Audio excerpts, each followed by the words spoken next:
What's up, guys? It's Dr. Steve, master of the subconscious mind and doctor who fixes 100% of orthopedic issues not related to cancer, fracture, or infection.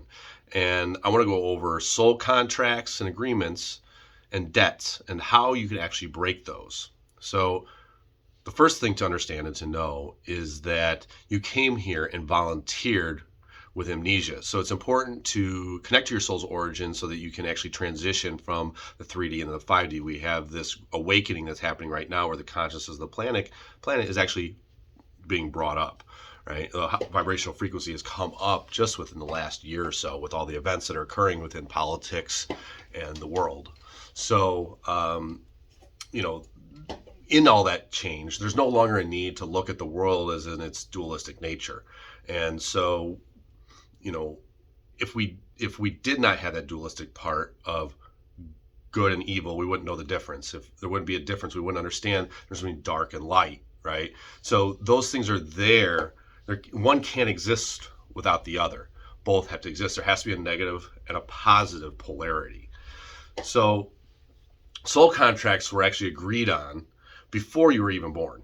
And they're there to help your soul evolve, and every event perceived as bad is actually designed for your ascension. So there's no reason to judge the things that happen to your life. These are just contracts that were agreed upon before you came. And so the people, the events, and the life situations that occur were already predestined.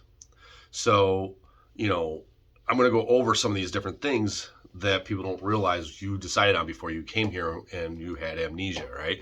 So we have the zinc spark when we are born, and these events were pre-planned before we came here, right? It's at 0 point, and when you come in, you remember nothing. So you actually choose your parents and your date of birth, and so we choose our parents, right?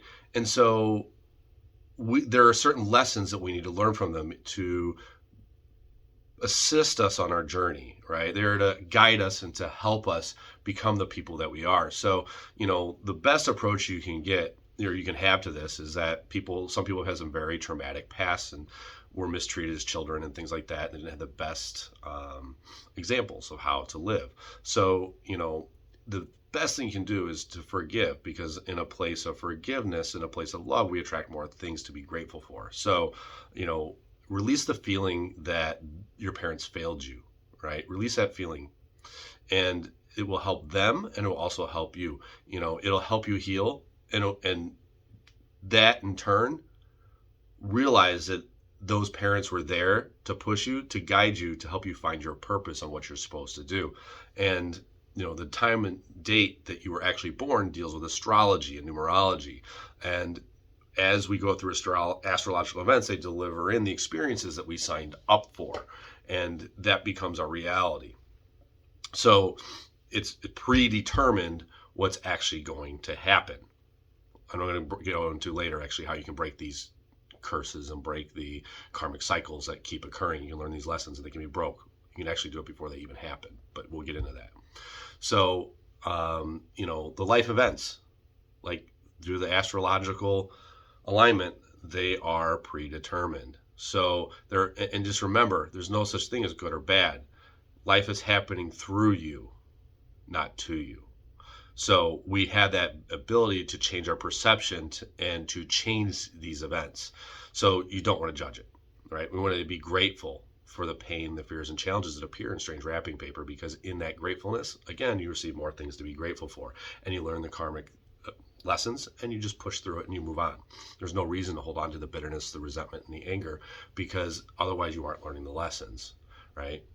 So, the one thing is, though, through all these different lessons that we have as these astrological events happen that delivers these experiences, is you have free will.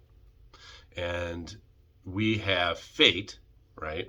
And fate is the choices that you make, right? It's choices. It's a life that you actually create. You have the ability to create what you want here.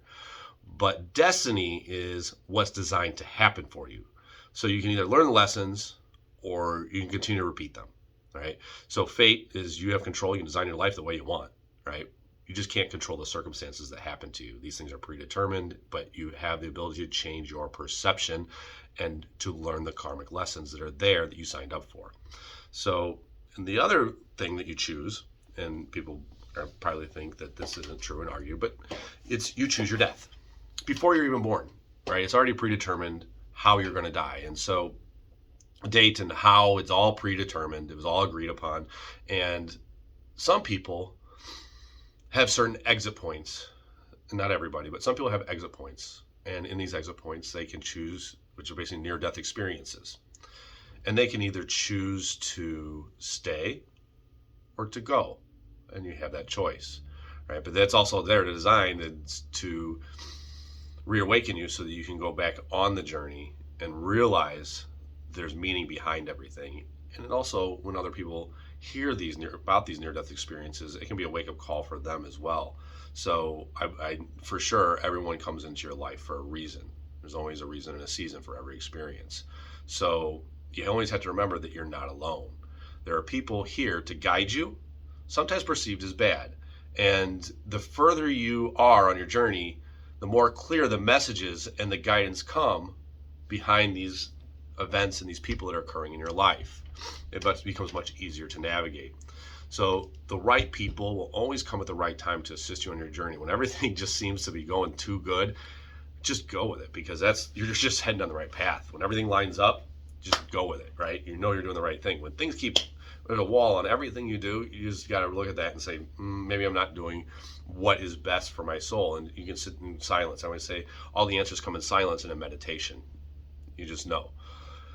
You don't have to question it. If you question it, when you're always in a doubt, that's when things aren't going to happen. You get more and more karmic lessons. Use your intuition. Everybody really knows what they're supposed to do.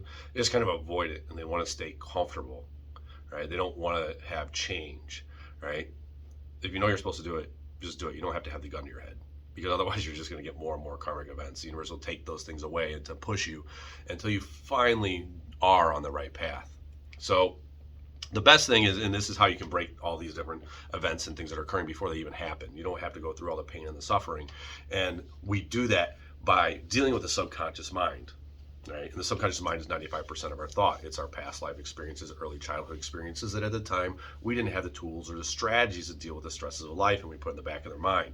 But when we find those limiting beliefs and the traumatic experiences and choose to embrace them with love and forgiveness, all of a sudden now you vibrate at a different frequency, and the planetary alignment, when it lines up, delivers different experiences into your life.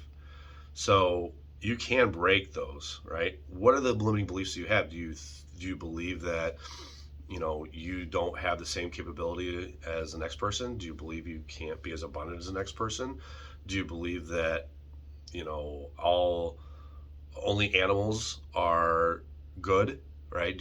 What's your perception of people? What's your perception of the opposite sex? What's your perception on other races? All these things are just limiting beliefs, because everything's all interconnected anyway, and everything's just designed to help you grow as an individual, to believe and reconnect basically to unconditional love. That's the whole point of this, is to learn how to love unconditionally. So you just have to understand, at the end of the day, everything is working out perfectly for you.